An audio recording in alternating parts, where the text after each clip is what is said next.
पिंजरा पिंजरा रे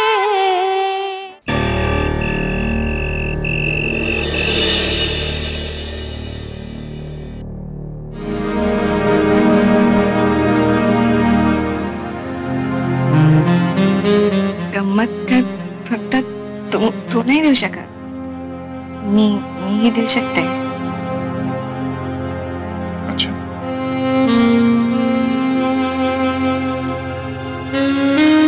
मी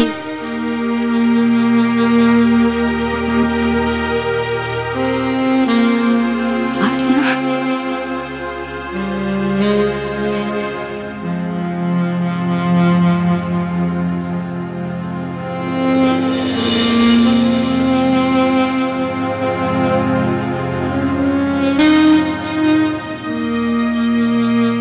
आनंदी, आता मला माझं सरप्राईज परत हवं.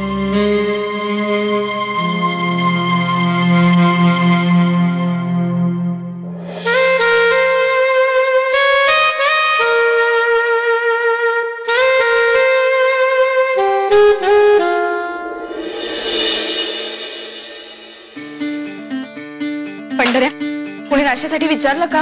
अगं आनंदे, वाजलेत बघ किती. तुला उशीर झाला म्हणून ललिता काकूंनी गजा आणि तात्यांसाठी नाश्ता पण केला.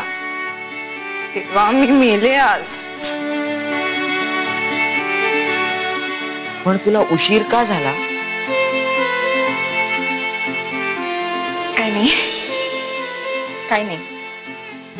अगं आनंदे, लाजतेस काय? म्हणजे तुला उशीर झाला म्हणून ललिता काकूंनी वीर दादासाठी चहा पण केलाय. जा तो चहा जाऊन देऊन यायचा पटकन. नको, तूच जाऊन देऊन ये त्याला पटकन, नाही तर माझी इथली कामं खोळंबतील. जा जा जा पटकन पंढऱ्या.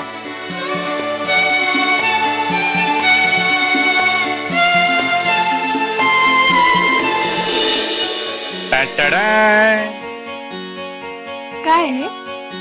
आता मला कुणी ऐकू शकणार नाही. तुम्ही तात्यांच्या पैशांवर उड्या मारत होते.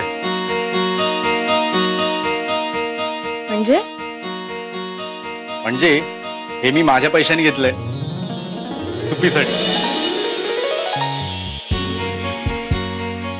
भाऊजी, तुम्हाला नोकरी लागली आणि नोकरीच्या पहिल्याच दिवशी पगार झाला? नोकरी वगैरे काय नाही हो. तात्यांनी माझ्या नावावरती पैसे ठेवले होते, त्याचं व्याज मिळालं. मग ते झाले की नाही माझे पैसे, त्याच्यातनच मी हे घेतलं.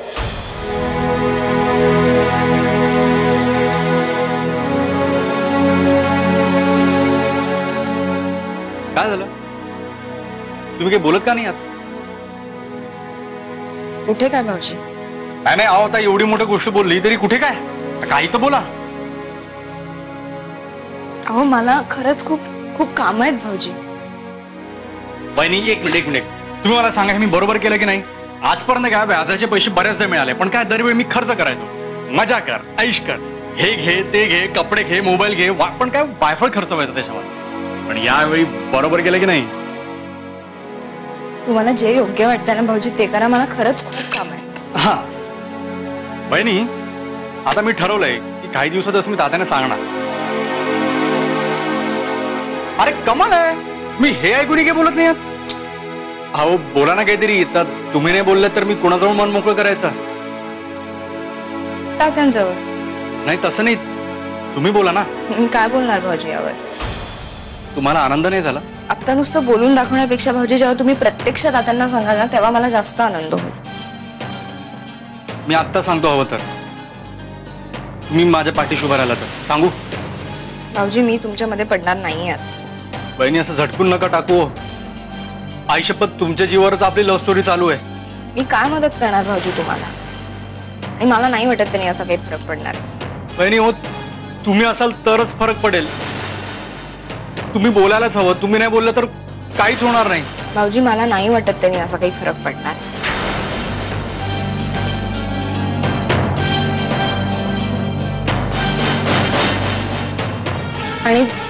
आणि तसंही आम्ही आता पुण्याला निघून जाणार आहोत, त्यामुळे तिकडनं कशी मदत होणार तुम्हाला?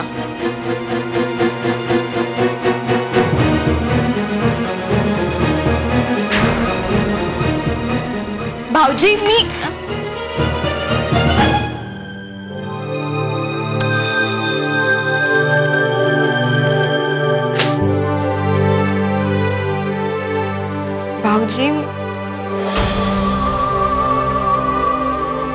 माझी चूक आहे. मीच नालायक माणूस. कुणीच विश्वास नाही ठेवत माझ्यावर. ती सुपी सुद्धा टोमणे मारते. दादाही विश्वास नाही ठेवत माझ्यावर. मला वाटायचं या घरात तू एकटी आहेस जी माझ्यावर विश्वास ठेवते, मला समजून घेण्याचा प्रयत्न करते. पण आता तूही नको विश्वास ठेवू. मग मी कुणाशी बोलायचा? भाऊजी, मला तसं म्हणायचं नव्हतं, पण मी खरंच सांगते, यांच्या डोक्यात खरंच पुण्याला जायचे वेध आहेत म्हणून मी असं म्हणाले, बाकी काही नाही. पहिल्यांदा प्रेम केलं मी कोणाशी. वीर दादासारखे पटापट निर्णय नाही घेता येत मला. मला सतत ना कोणी एक मला गाईड करणारा हवं असतं. मग ती व्यक्ती जसं सांगेल तसं मी करत सुटतो. लहानपणी सुद्धा मी माझा निर्णय घेतले नाही. मला कोणी घेऊच दिले नाही.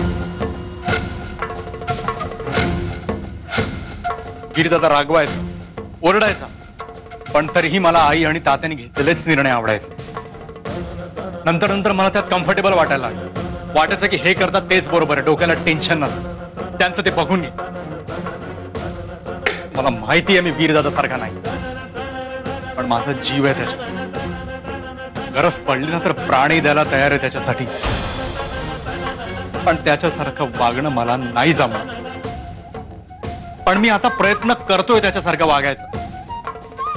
पूर्वी मी बायकांशी असं वागायचो तसं आता नाही वागत. आता आदराने वागतो. कारण तसं नाही वागलो ना तर वीरदादा मला सोलपटून काढेल याची भीती मनात असतानाही माझं मन मला बोलतं की असं वागणं बरोबर आहे. तात्या बायकांशी जसे वागतात आणि वीरदादा जसं वागतो हे मी पाहिलंय. पण माझं मन मला बोलतं ना, मला कळतं की दादाचं वागणं बरोबर आहे. आता हे शिकायला मला थोडा वेळ लागला. प्रत्येकाला पटापट नाही शिकता येत. त्या म्हणतात माझं डोकं हळू चालतं, मला वेळ लागतो, पण तरी ते मला समजून घेतात. आणि वीरदादा म्हणतो की मला समजेपर्यंत एखाद्याचा प्राण जायचा. दरवेळी या दोघांच्या कैचीत अडकतो. मला काय समजायचं ते समजा. माझं चुकत असेल तर मला पायताणानं मारा, पण माझा हेतू चांगला होता आणि चांगला आहे. सुपीशी सूत जुळवलंय तर तिच्याशी लग्न करण्यासाठी, टाइमपास म्हणून नाही. वीरदादाचा माझ्यावर विश्वास नाही आणि मी तुमच्या जवळ बोलतोय तर तुम्ही विश्वास नका ठेवू.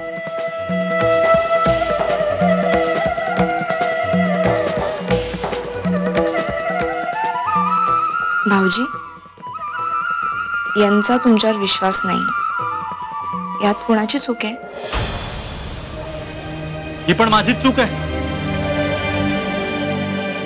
भाऊजी, मला माफ करा. मी तुम्हाला मदत करेन, नक्की करेन.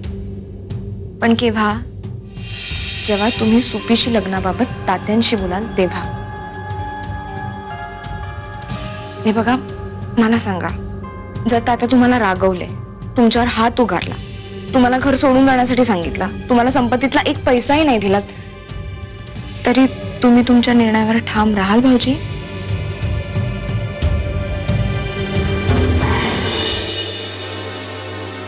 का?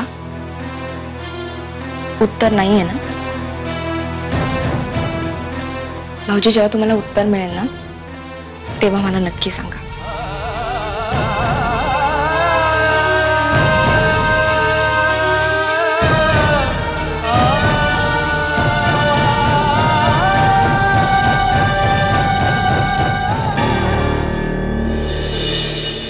नामदेव, एक काम कर, हे पैसे घे, चांदणी लॉजवर जायचं, रूम नंबर 302, तिथे नारायणी असेल, तिला हे पैसे दे. आणि तिला सांग हॉटेलचं जे काय भाडं असेल ते भरून टाक. आजच्या चेकआउट करायचंय. तयार राहा म्हणा, मी घ्यायला येतोय त्यांना. आणि हे पैसे तिला दिल्यानंतर मला ताबडतोब फोन करायचा. हा, एक मीटिंग आहे, ती संपवून येतो मी लॉजवर. वा पुढे. ठीक आहे दादा.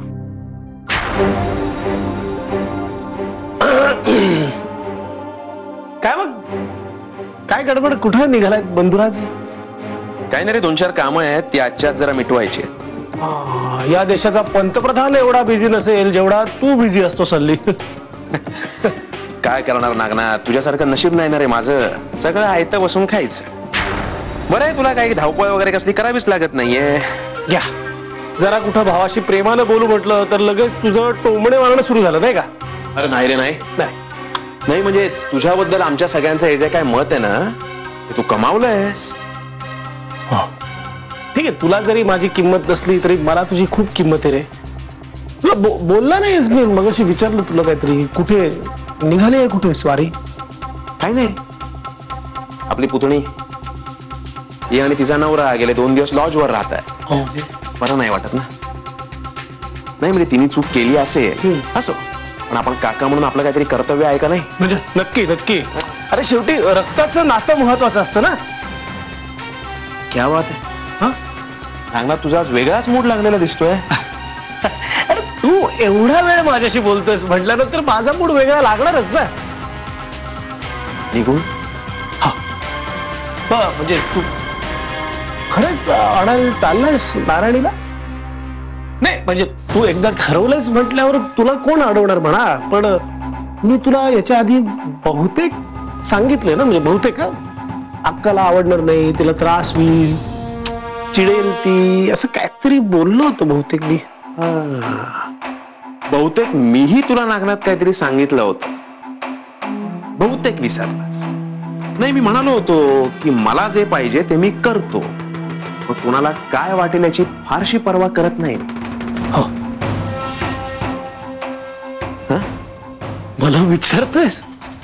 या कोण अडवणार तुम्हाला?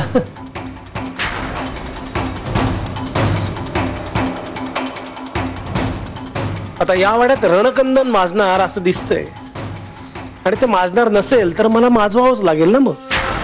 कारण दादाची स्ट्रेस लेवल सतत वाढवत ठेवली तर, आणि तरच माझा चौफेर फायदा आहे. अक्काला पेटवण्यासाठी ही गोरख नावाची ठिणगी वापरलीच पाहिजे. प्राप्त परिस्थितीचा फायदा नाही करून घेतला तर मग मी नागनाथ कसला, नाही का?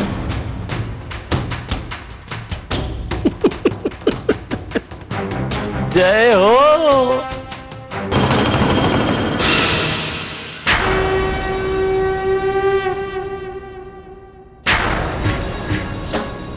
अक्का, एवढ्यात संपली तुझी पूजा? हो रे बाबा, मग आता काय करू, तुला ओवाळू? एवढं कुठलं आलंय आमचं भाग्य ना. नाही पण माझी नाही, पण अजून एका देवीची पूजा करायची तयारी ठेव ना तू. काय बोलतोयस, नीट सांग. जुन्या सवयी जात नाहीत ग अक्का. या समाजात जे जे काही वाईट घडतं ना ते सगळं नेमकं मलाच दिसतं ग, आणि तुझ्या विरुद्ध असेल तर ते लगेच दिसतं. काय करणार त्याला? आड वाटेनीच बोलणार असलास तर मी इथे थांबत नाही, मी चालले. खरं सांगू का अक्का, म्हणजे बोलावंसं वाटत नाहीये पण बोलावं तर लागणारच आहे. आपल्या नारायणी देवी येत आहेत म्हणे आपल्या या वाड्यात, आणि त्या देवी बरोबर तो देवही येतोय, त्यामुळे त्यांची बडदास्त ही ठेवावीच लागणार आहे आपल्याला.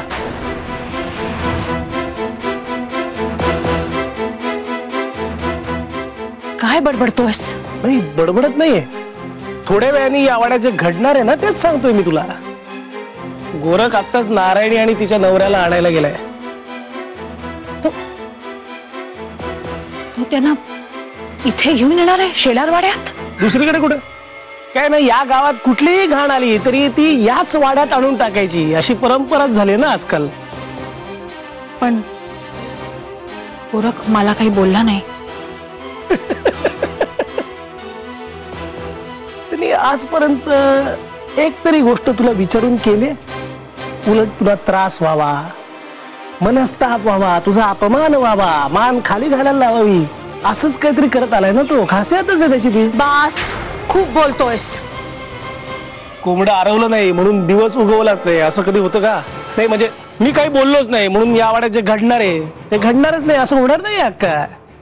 आणि माझ्यावर चिडून या वाड्यावर जे संकट येणार आहे ते टाळू नाही शकणार ना तू. मला काय वाटतं अक्का, तू पूर्वीसारखीच पुन्हा सज्ज व्हायला हवीस. काय नाही, या मधल्या काळात नारायणीच्या प्रतापांमुळे तू एकदम खचून गेली आहेस असं वाटतंय का शत्रूंना? माजलेत त्यामुळे ते नाही, पण माझ्यासारखे हितचिंतक आहेत ना तुला सावध करायला. तुझं सांगून झालं असेल तर जा आता. जाणार तर आहेच मी, पण तू सावध झालेस की नाही हे पाहतोय. क्या बात आहे, तुझ्या नजरेतूनच कळतंय तू जरा जास्तच सावध झालीस. हो, पण एक गोष्ट महत्वाची आहे. काय ना, माझ्या भोळ्या बाबड्या बायकोच्या आडून किंवा तिचा वापर करून शत्रू काही चाल करत नाहीये ना, याचा विचार करायला हवा ना आपल्याला. बस झालं. आजपर्यंत गोरखला खूप सहन केलं, पण आता नाही. यापुढे शिरारवाड्यात गोरख तरी राहील किंवा मी. वा वा, एक्झॅक्टली अशीच अक्का पाहायची मला, जिला आपल्या मुलीपेक्षा या वाड्याची अब्रू जास्त महत्वाची वाटते. वा. बघ काय आणलंय तुझ्यासाठी आहे. अगं माझ्या पैशाचं आहे.